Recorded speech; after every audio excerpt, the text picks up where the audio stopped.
Good afternoon and welcome to using eVal 2.0 for observations.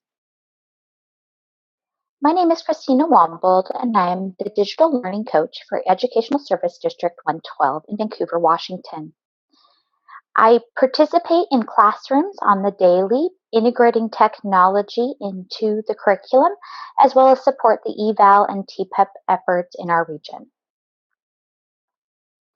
Today we are going to be focusing on developing knowledge, skills, and confidence to begin using the new version of eVal for observations. A little bit about the method to my madness. I'm going to be using a hands-on in the sandbox. I will be using fictitious scenarios. I will sign in as both the administrator as well as the educator. I will be sharing with you some pre-selected work that was done by your district administrator. And everything that I do will be found in our user guide. The URL is here on the screen as well as in the chat window for your viewing pleasure. A few key messages as we get started. One, I am recording this webinar and will be placing it on our website shortly after the presentation. Other things to note is that this is really focused on evidence collection.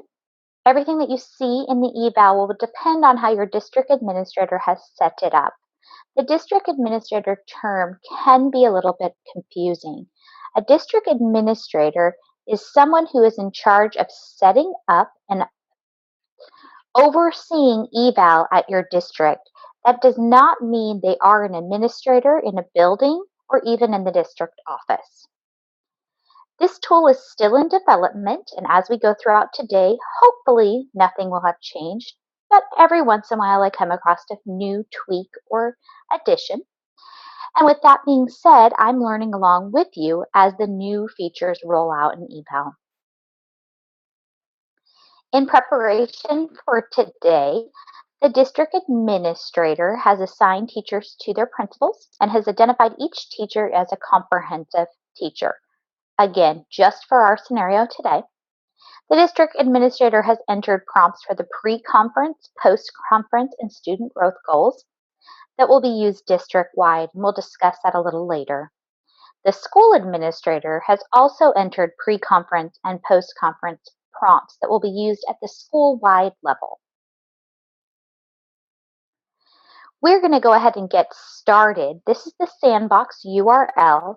This is a very helpful tool for both trainers as well as yourself to experiment without making any real changes. I'm going to go ahead and move to the Sandbox. For today's purposes, I'm signing in as a Battleground School District. And I'm going to be in School 1. And to get started, I'm going to be Principal A.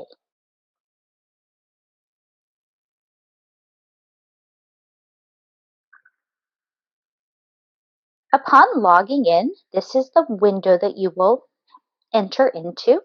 Over here in the top left-hand corner, you will see your name. You will see the school year that we are discussing, what school district you're assigned to, the school you're assigned to, and its role that it has provided you. As an administrator, if you click on the options windows, you have two choices. You can evaluate teachers or you can prepare for your own evaluation. For today's purposes, we're evaluating teachers. Below here is who are you evaluating. It'll list all your teachers. In this sandbox, we just list them as A through Z, but in your building, it would be the name of your teachers that you're assigned to evaluate. The dashboard button is activated. You can tell that it's activated because a green line has come along the side here to indicate that it's active. When the window is active, then you see these tabs across the top. When you select on a tab, the tab will turn white.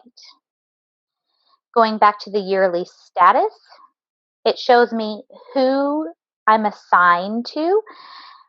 And of course, that's a very long list of alphabets for me. In observations, I can see at a glance what observations are open or formal only. I can uncheck these. and refresh, and maybe that will change, but probably not right now. Student growth, I can see it in a glance. The student growth goals and where we are at. Summative evaluation, and this coverage button is one of my favorites. So when you click on the coverage button, you'll be able to see the collected evidence, what's covered, and at this point, what's not covered. This helps you as an administrator go ahead and identify common themes of items that you have not covered yet in the school year. Going across the top here, I have this green menu button. This toggles the menu on or off.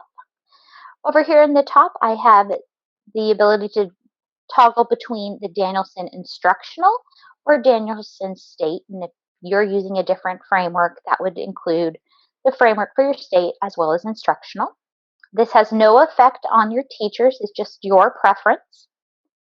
Under account settings, there's a new piece that is called email notifications, and it would be very important for you to go through and select what kind of emails that you are looking for. So we'll be looking at observations. We have a ton of options here. The evaluee has completed their self-evaluation. Do I want an email about that? Sure.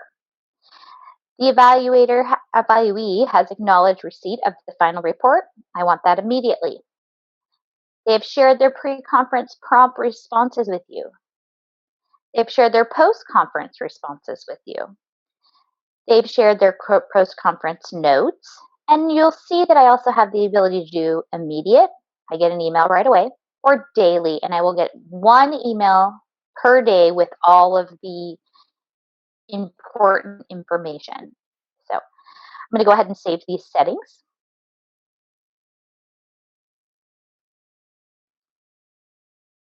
Up in the Help menu, I have Help Center, Release Notes, and Rubric Reference, and then of course I can log out. Toggling back to our menu, we were in the dashboard. Other items here are artifacts. This is where I can upload artifacts or see a list of artifacts that I've uploaded, as well as artifacts the teacher has shared with me as a principal. Year-to-date evidence, student growth goals, and for today's purpose, we're going to land in the observation window, and it's telling me you haven't picked a teacher yet. So I'm going to go ahead and pick teacher A. And I'm going to select observation. Continuing with the menu below here, I have self-assessment, summative evaluation, setup, and this is where I, as an administrator in my building, can look at the prompt bank. Those are prompts that are asked of a teacher before a conference, after a conference, or around student growth goals. I can see archived reports, resources that my district administrator may have provided me, as well as training videos. There are Burke Group videos and National Board videos. All are very useful. We're going to stay in the observation active window. Now that we're in here, we see observations. We also see a tab that says Score Alignment Report. This has nothing on it right now, but hopefully as we go today, there will be plenty added to this. To start our observation, we're going to go ahead and select Add Observation. I have two choices when adding an observation. I can do a formal observation or an informal observation. For today's purposes, I'm going to do a formal observation as it will include a pre-conference, observation, and post-conference.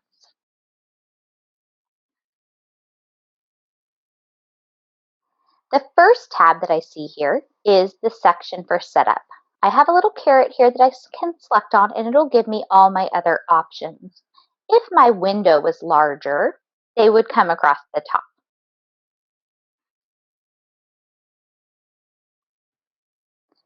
I'm just increasing my window. So sometimes that's called the missing tab when it gets short and you just see it as a drop-down menu, or it can be expanded and you'll see it better. My observation type is formal. My observation has a title. This is a default of eVal, and this just says observation 2017-18.1. The next observation would be 0.2 and so forth. You may change this title, but I seem to like it as all of the artifacts and other things are titled in a very similar manner. Here I'm going to go ahead and select a pre-conference date. So let's select next Monday. And let's say we can do a pre-conference at 4 p.m. Note that this does not integrate with my calendar system, so this is going to need to be communicated with the teacher outside of the eVal tool. The observation will be next Wednesday, and let's have the observation be at 11 o'clock. And this is where I set my duration to 30 minutes. And then we can do our post-conference on Friday, 4 o'clock will work. So I've gone ahead and set up all the setup needed. I still need to communicate this with the teacher. The teacher will not know about any of this until I communicate it with them. At this time, I would choose to communicate with them via email or in-person conversation. I'm going to go to the pre-conference, and this is where we're going to talk about those prompts. In the prompt bank that I have as an administrator, I see two items. The first item is set by my district. This is the district administrator, and they have not required this of everyone. However, sometimes they can require it as a question for everyone in the district to answer. I've also added another one from my bank by going to the setup here. I'm going to just toggle for a minute. Prompt bank. And I can add a new prompt and place it here. If I check this box here, it's going to be a required item that everyone will have to answer and will automatically show up on the right-hand side. I'm going to go up to here and edit my previous one and select a required response so that you can see what that looks like. I'm going to go back to observations. I notice that I have an observation already started for my teacher. I'm going to select view. And I'm going to go right back into the pre-observation. Now I can move that over. And this is the prompt that's going to go to this individual, teacher A.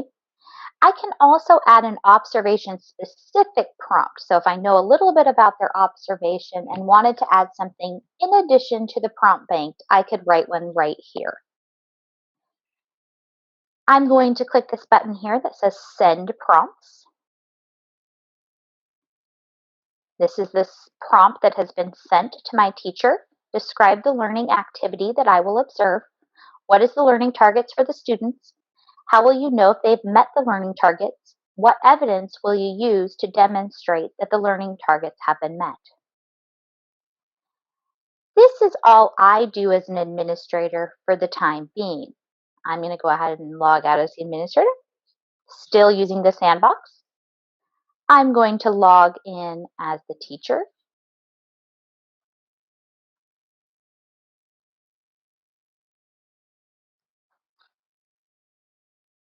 And on the teacher dashboard, the first place that the teacher lands when logging into eVal, I have this orange indicator marking that something new has happened in observations. So I'm going to select observations, which is a hyperlink, and it's going to bring me down further on the page and tell me what is new. And it looks like the last activity was a pre-conference prompt sent to the teacher. All right, I need to go look at that. And I select view. I can see that the information about when we're going to have our pre-conference, when we're having our observation, and when we're having our post-conference is set here. Again, this may have been communicated to me in person or via email, not within the eVal tool. I'm going to select pre-conference, and here is the prompt that I need to answer.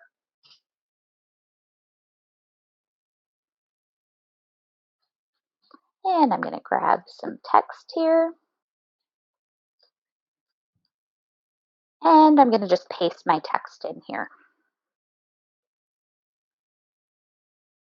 I can also add some additional notes outside of just answering this prompt. This may be change of plans. This may be about a specific student that I want you to be paying more attention to, or a specific strategy that I'm looking for specific feedback on.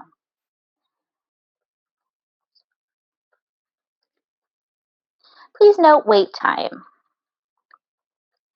as I am trying to improve this skill. O is trying to get better at wait time. So I'm going to select Share Responses. I'm also going to select Share Conference Summary. Both of those have been shared with my administrator. Had I not selected those buttons, they would have not been shared. I'm going to log out and toggle back to the administrator side of things.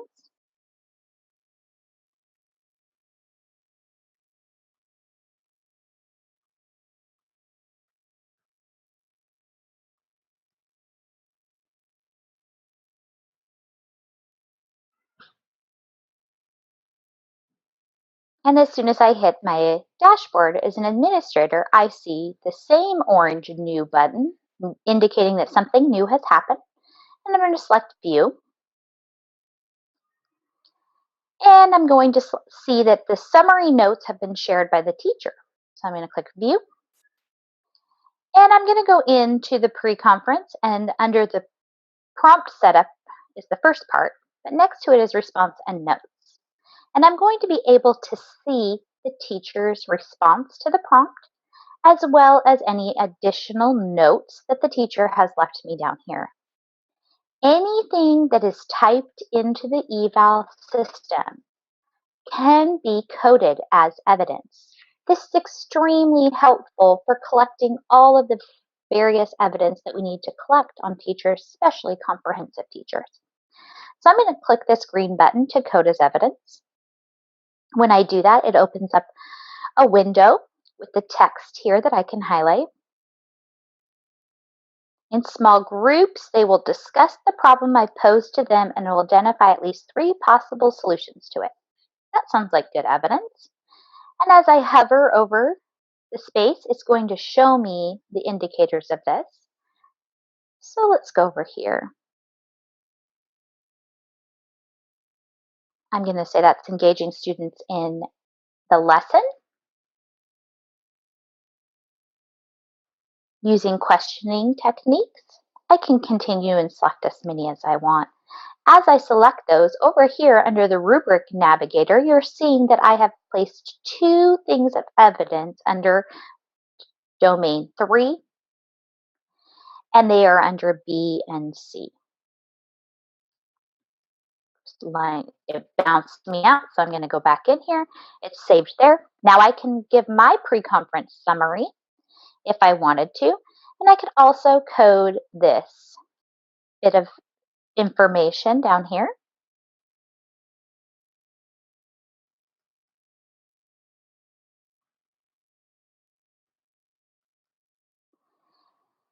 And I don't know that I have any summary notes at this point. Now I can go ahead and just go straight into the observation.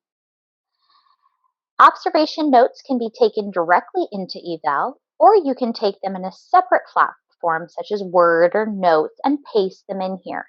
One thing to note is iPads do not function well with the observation notes at this time. It's a known issue, and we will update you if it gets resolved in the future. I do have some observation notes. I'm going to pop out and just copy and paste into this document.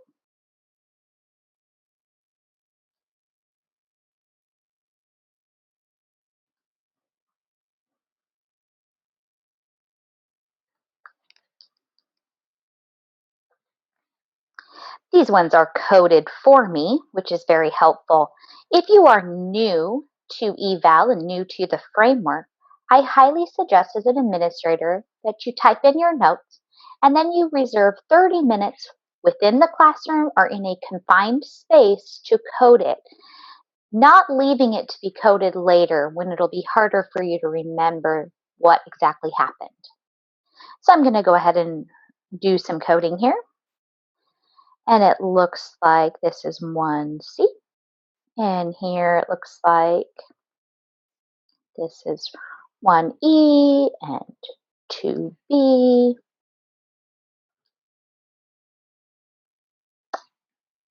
And I'm just going to continue going. I'm not going to do it all for this webinar because I think you kind of get the point here.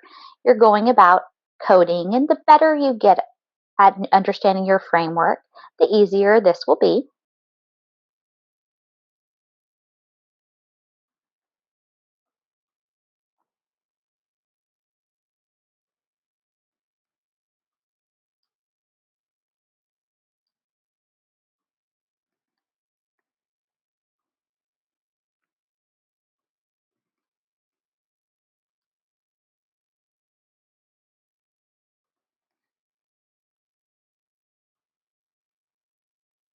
Just a few more, just to make sure we have what we need.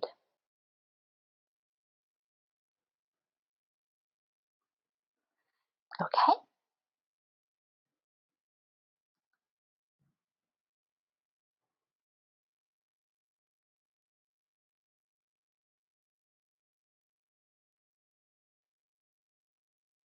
And I'm going to set up sharing because I want to share this information with the teacher. So I clicked share and it said it wasn't set up yet. And I'm going to share my observational notes. I can allow the teacher to self-score themselves. And for today's purpose, I'm going to do that just to show what that looks like. And I'm also going to let them know what I have scored.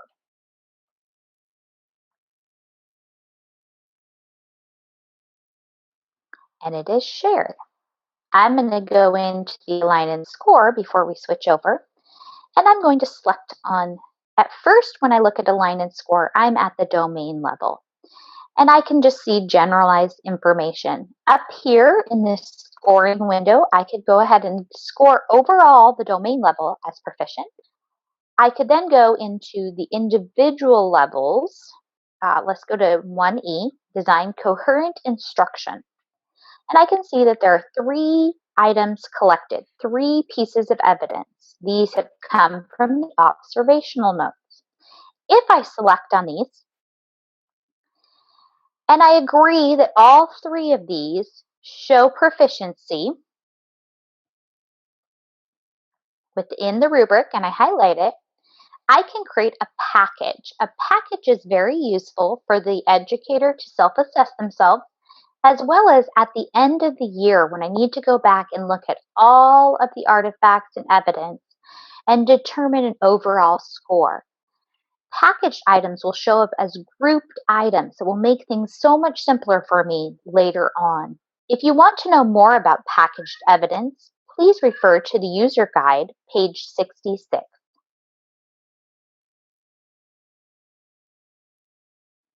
And it's all been aligned. And now under 1E, I see that I have 3 items collected as well as 3 packaged. And that has been scored as proficient. I'm going to toggle back to the educator view at this time.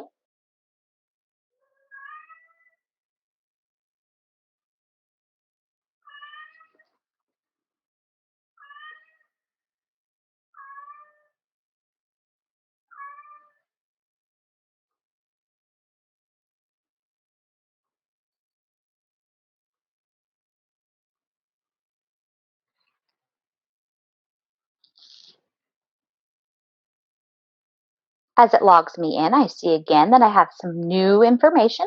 I go to the observation. I can see that the observation has been changed. I'm going to select View. And now I can see in this window the pre-conference information. It was coded as evidence. And then I can't change anything. That doesn't tell me what it was coded as.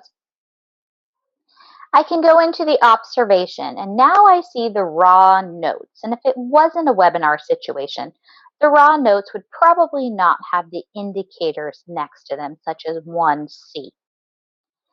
And this is where I have an opportunity to self-evaluate myself. So I'm going to click on the self-evaluation.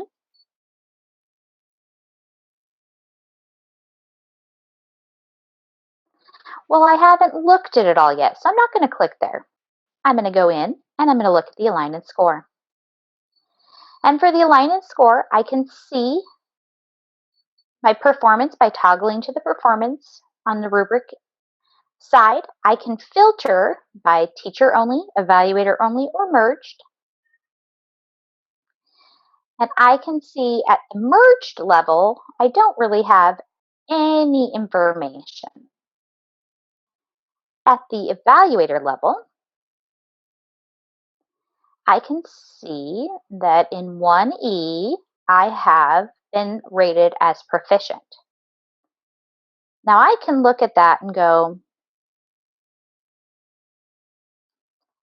yeah, I kind of agree with that. And maybe I'm also going to highlight another portion. I'm going to say this is also part of it.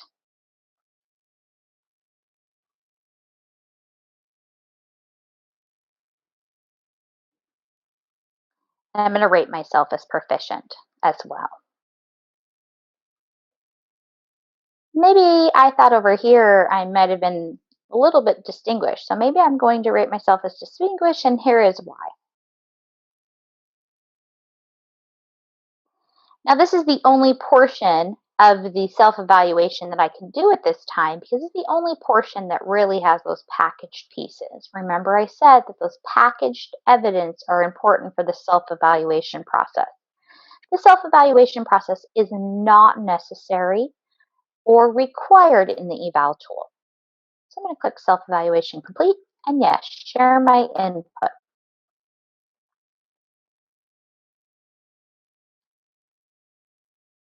If I go down to that instructional piece, I'm going to see different pieces. Okay. And post-evaluation hasn't happened yet. Okay, I'm going to log out because now as an administrator, I'm going to go in to the eVal tool in Principal A.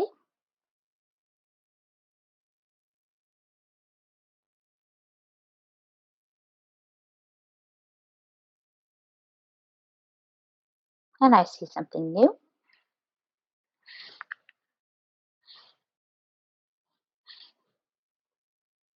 And if I toggle down, I can see that something has been sent to me from my educator. And if I click on Proficient, I'm also going to say, I want to see the teacher's view. And what has the teacher scored themselves?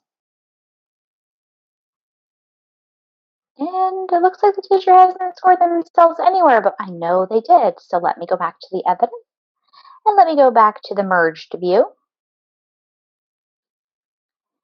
And in the packaging of this one here, I can see in the merged view that I said they were proficient. They highlighted some areas that said that they were distinguished.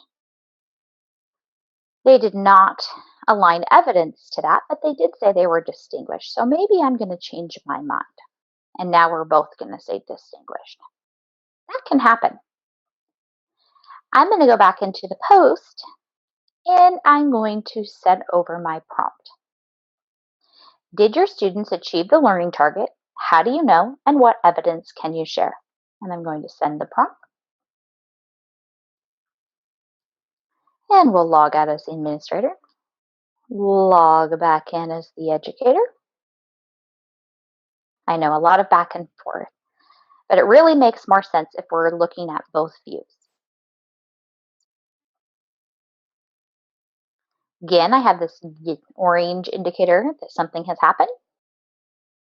Going to go in and I'm going to look at the post and I see my prompt here.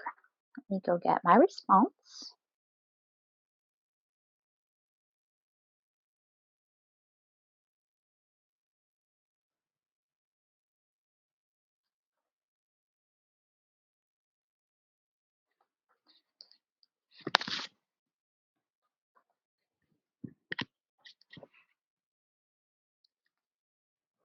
As you can see, the formative assessment I used demonstrated that each group of students used the active rubric to choose the best of their solutions to solve an environmental problem.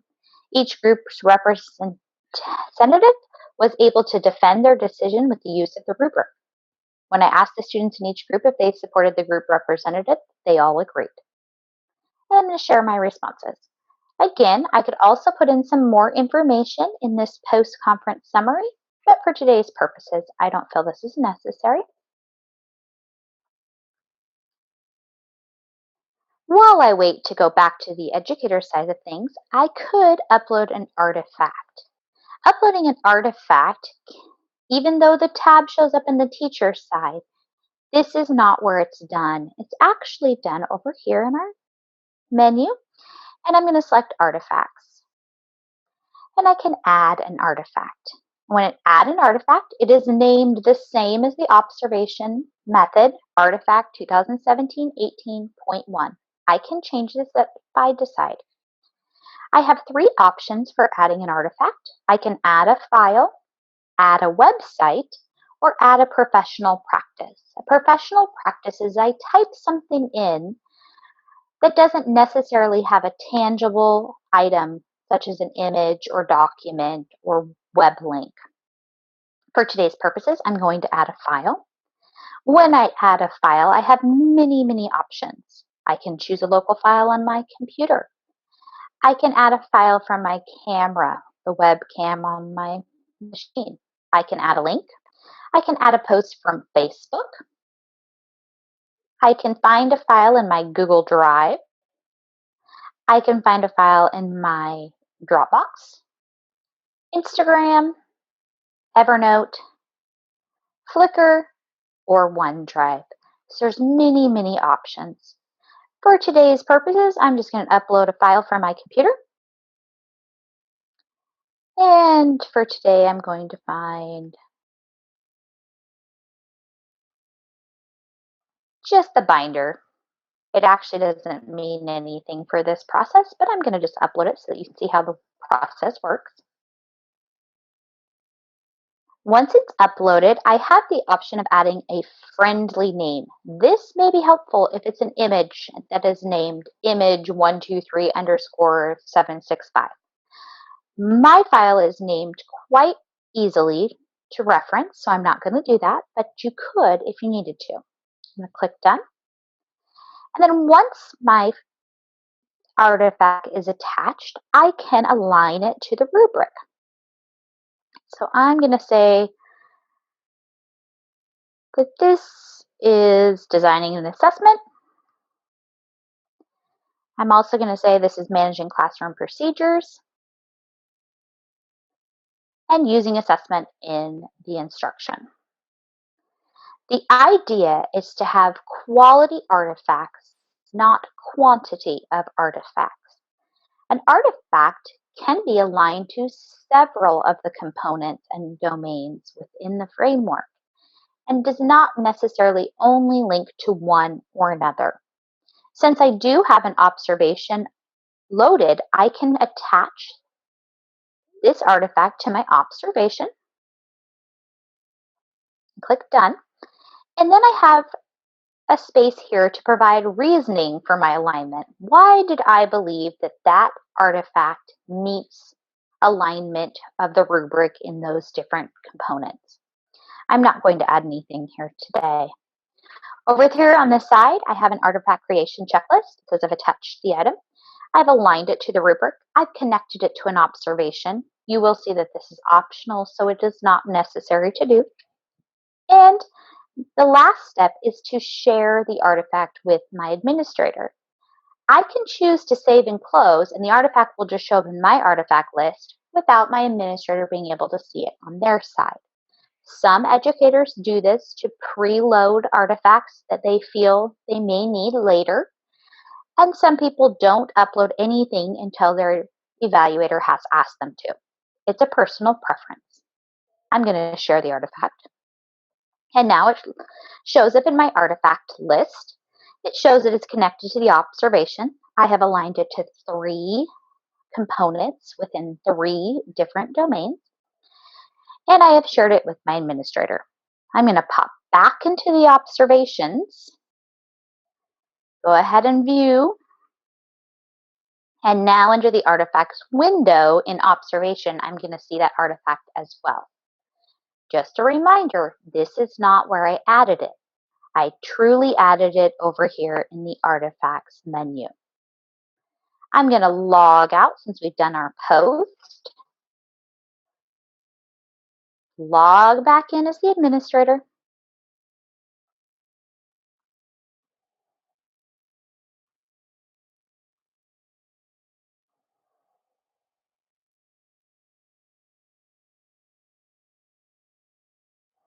Again, I'm going to see there's been more activity since last time that I have logged into eVal. For teacher A, and I'm going to select view, and I'm going to see that the teacher has an observation, something new in the observation window, as well as something in evidence. I'm going to have to look at both of those. I'm going to come down here and view. And when I go into the post section, I'm going to be able to code this as evidence as well. So let me go in here and I'm going to click. The formative assessment I used demonstrated that each group of students used the activity rubric to choose the best of the solutions to solve the environmental problem. Using assessment and instruction, I think that fits well there. And I'm going to click done. I can put in any post-conference summaries.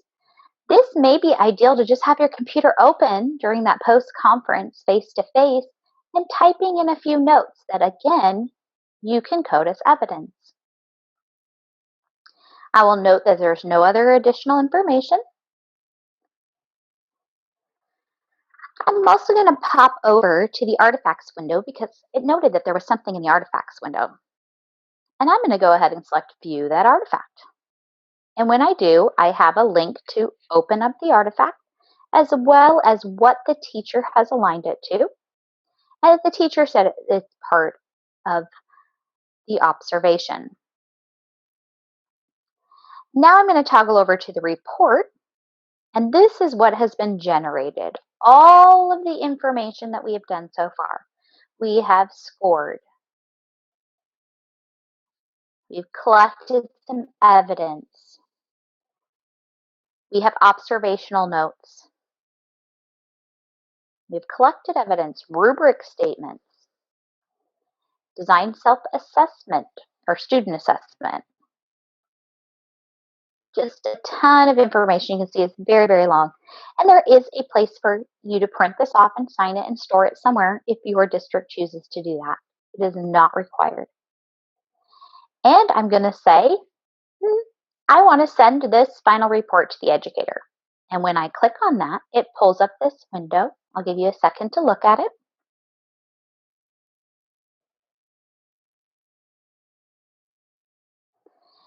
This will share the official version of the observation report with the teacher. The teacher will be given the opportunity to review and optionally add a response to the final version of the report. Before you share the report, make sure you have reviewed it for accuracy in the report section. The observation will switch to view mode and no further changes can be made. The final observation report will be shared with the teacher. The observational notes and evidence will be shared with the teacher. If the teacher adds a response to the observation report, the observation will be marked complete automatically and no other action will be required. If the teacher has not added a response in the time period specified by your district's policy, it is your responsibility to mark manually the observation as complete. Yes, send my final version. I've done everything I need to do. And now I'm going to log out, log back in as the educator.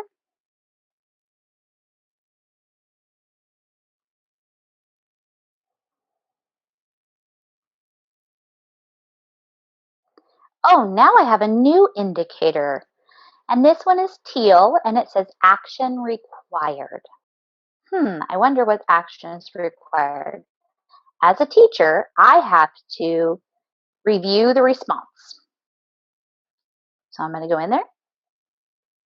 And I can see the entire file right here, but that's not enough. I have to click on this green button that says Final View the Response.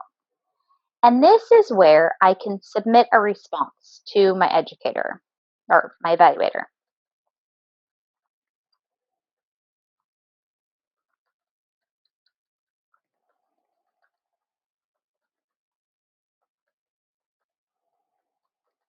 Looks great. Thanks for all the helpful feedback. Submit response.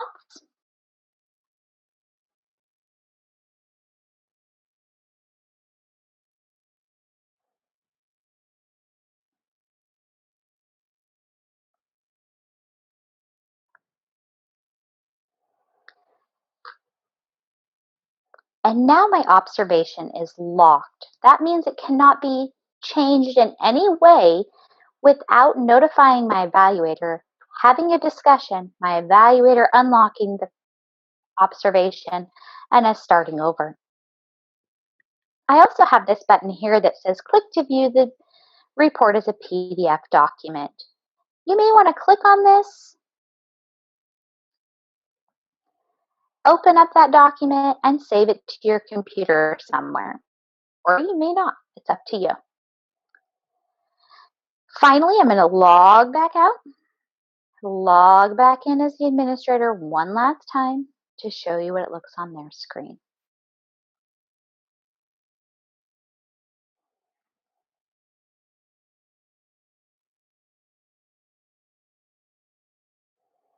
I can see something new has been done under Teacher A, so I'm going to click View. And I'm going to click View again. And the observation is finalized. There's nothing I need to do at this point because now it says Request Unlock on my side as an administrator as well. I didn't have to mark it as complete because the educator had typed a response.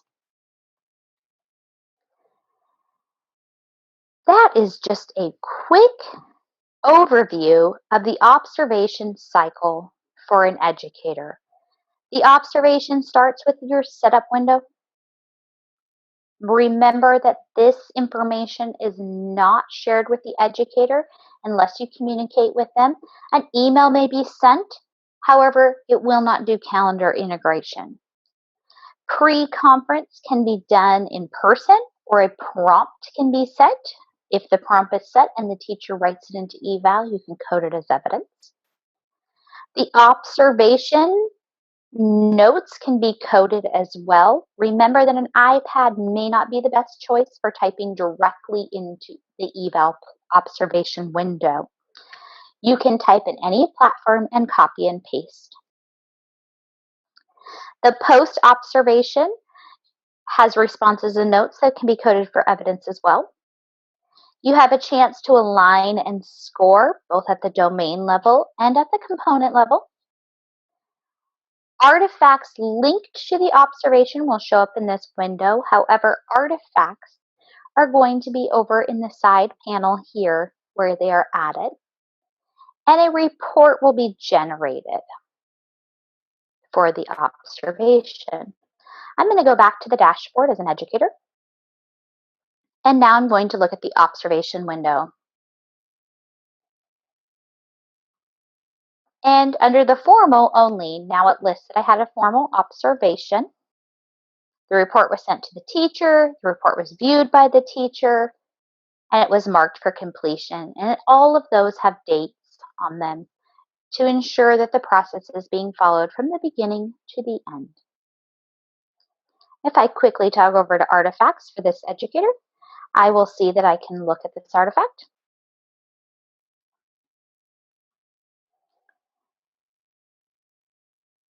Again, this is the same window we looked at before. I can click on the file and open it. I can see where the educator has aligned it, and I can see that it's completed and locked under an observation. This is also where I can add my own artifacts for this teacher as well. I also wanted to, before we end our session today, point out that later this recorded webinar once captioned, will be uploaded to our website at the following URL. I'm going to pause a moment so that you can write that down.